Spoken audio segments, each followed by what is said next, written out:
In Matthew chapter 24, Jesus speaks about a great tribulation in verse 21. It's all tied in with verse 15. Therefore, when you see the abomination of desolation, spoken of through Daniel the prophet, let us understand. It's found in Daniel chapter 12. But today we're looking at the word abomination and the word desolation to find out what they mean biblically. Meaning an abominable thing, an accursed thing.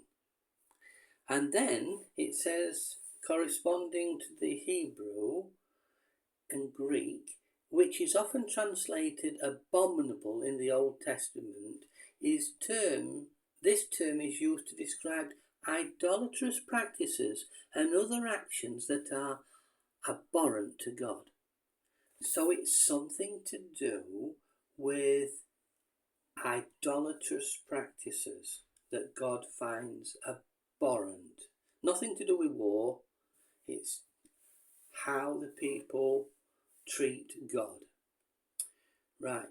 The term is used in the New Testament to denote something that is detestable or loathsome to God, particularly in the sight of God. It often refers to idolatry or practices that are morally or ritually offensive. It's repugnant to him.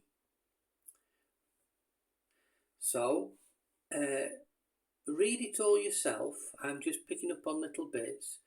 It says, the concept of abomination was closely tied to religious and moral purity. For the Jewish people, the term was often associated with idolatry and practices that violate the covenant with God.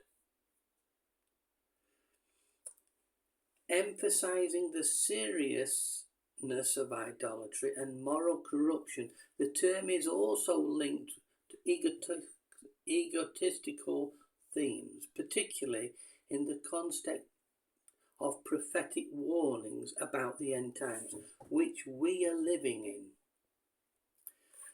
So, and then finally, it says, properly, it emits a foul-smelling odour, hence, disgustingly abhorrent. So normally, when we provide, or they did in the past, a burnt offering, it was something that smelt good to God. But something that is given that he doesn't want is something that's foul and abhorrent. And we're going to see that in this red heifer sacrifice that stands in the place of Jesus Christ, because God gave his Son as a ransom sacrifice once for all time. The red heifer is abhorrent to him. Now, let's go to the word desolation. The term means to lay waste, and it describes the destruction of a place, particularly as a result of divine judgment or human sinfulness.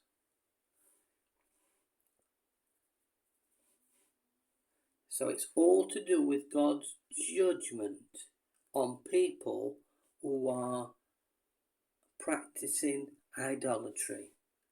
The imagery of desolation is prevalent in the prophetic literature of the Old Testament, and it serves as a warning to all who want to break away from God's covenant, which he's made in Jesus Christ, and then sacrifice the red heifer.